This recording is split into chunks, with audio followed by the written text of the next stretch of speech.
Welcome back to Inspire AI, the podcast where we explore how artificial intelligence is reshaping the way we live, work, and think.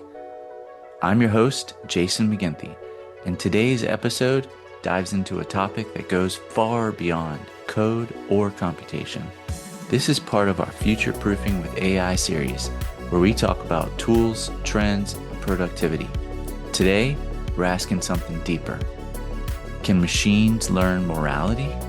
As AI becomes more powerful, it's not just a matter of what it can do, but what it should do. And the answers aren't always clear. We've taught machines to translate languages, generate art, solve complex problems. But can we teach them to be fair, to act with integrity, to make moral decisions? In a world where AI helps determine who gets a job, who gets approved for a loan, or who is flagged for surveillance, these are not just philosophical questions. There are real-world challenges. So how do we ensure AI behaves responsibly? Can a machine ever truly understand right from wrong? Or are we simply automating human flaws and biases at scale? Let's look at some cases where the ethics of AI get uncomfortably real. Facial recognition and surveillance. Across the globe, AI-powered facial recognition systems are being used for everything from policing to airport security. But these systems have been shown to misidentify people of color at much higher rates than white individuals. That's not just a glitch. It's a systemic risk with serious consequences for civil liberties and personal safety. How about hiring algorithms? A few years ago, Amazon developed an AI hiring tool, but soon discovered it was penalizing resumes that included the word women's, as in women's chess club or women's leadership organization. Why? Well, because it had been trained on decades worth of data that reflected gender bias hiring patterns. The tool learned exactly what it was taught, and it taught us something in return. Unchecked algorithms can quietly reinforce the very discrimination we're trying to eliminate. And how about a more recent example? Perhaps pretty alarming. Claude Opus 4. According to a report from Harvard Business Review, researchers at Anthropic discovered a disturbing pattern in their advanced AI model, Claude Opus 4. Under certain prompts, Claude began exhibiting blackmail-style responses, suggesting it could withhold information or pressure users into specific actions in exchange for continued cooperation. Was the model conscious of its actions? No, but it simulated coercive dynamics, mirroring toxic patterns from human language and behavior it had absorbed during the training. And that's the point. When AI models are this powerful, even simulated manipulation is dangerous. These examples show us that AI doesn't need to have intent to cause harm. It just needs access to flawed data and insufficient safeguards. But here's another angle worth exploring. Grok, the AI chatbot created by xAI. A recent article in Gizmodo highlighted a wave of user backlash, not because Grok was inaccurate, but because it was claimed to be too accurate in summarizing news that some users found politically uncomfortable. The implication was that Grok's responses didn't match their worldview, and that the model should be realigned to reflect a different perspective. Now that opens a huge can of worms. If people start demanding AI models to reflect their political beliefs, are we no longer building intelligent systems, but personalized echo chambers? And if a model sticks to facts, but the facts themselves are polarizing, should it adapt to avoid friction? This is the kind of ethical dilemma that doesn't normally show up in a system error log, but it's everywhere in real-world deployment, whether it's blackmail-like outputs or politically insensitive summaries.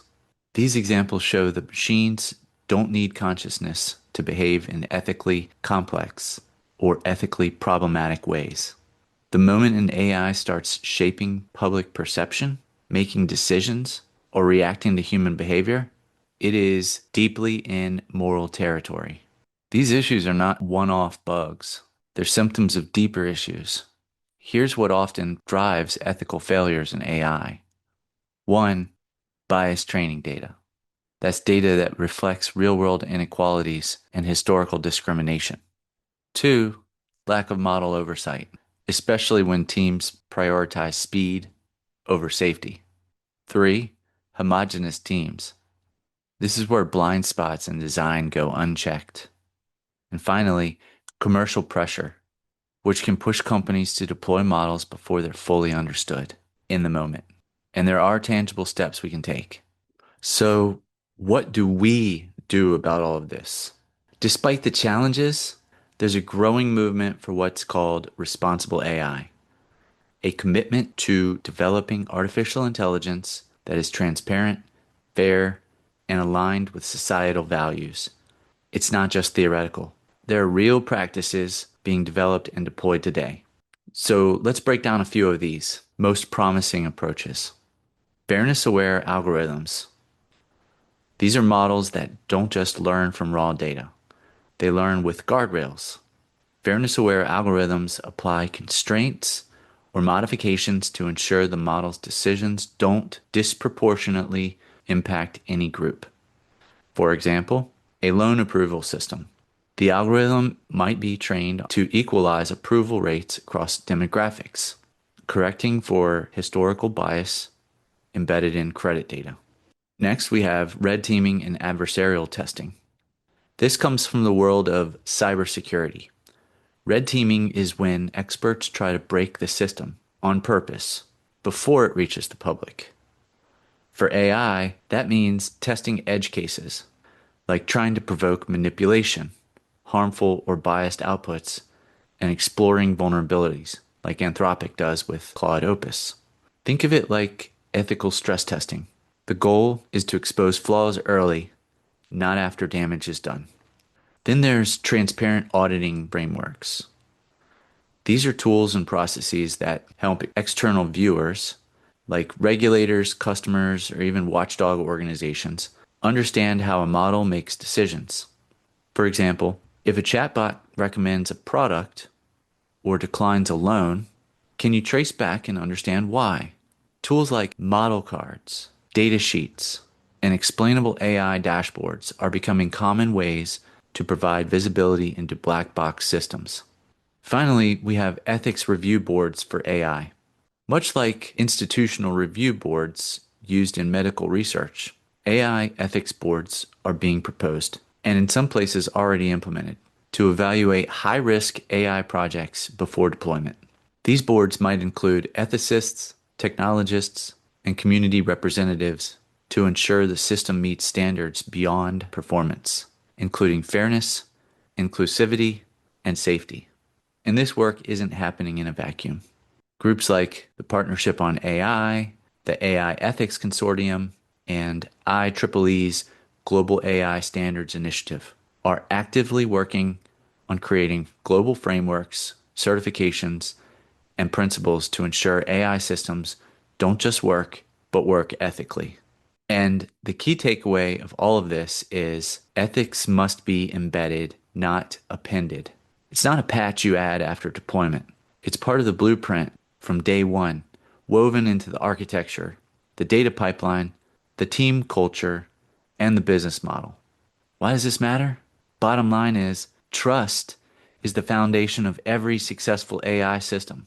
If users don't believe an AI will treat them fairly, respect their privacy, and avoid unintended harm, they won't engage.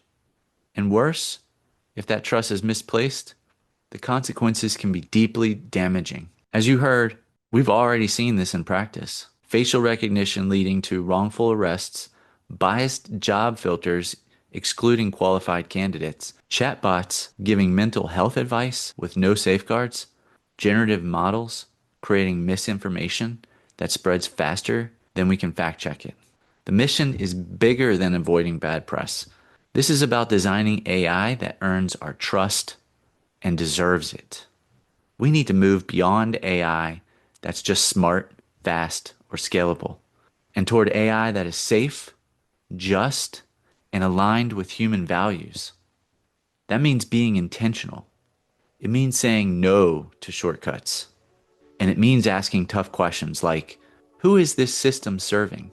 Who might it be harming? And what kind of world does it help us build? Because ultimately, this isn't just about the technology. It's about building the kind of future we actually want to live in. So back to our original question. Can machines learn morality? Maybe not yet. But we can design systems that reflect our moral priorities. This starts with diverse voices, clear guardrails, and a willingness to confront uncomfortable truths. If you're building AI, using it, or shaping its direction, you are part of this conversation. Your choices matter. Hey, on a lighter note, thanks for tuning in to Inspire AI. If this episode made you think, please share it with your network and continue the conversation with us on LinkedIn. Until next time, stay curious, stay principled, and keep future-proofing with AI.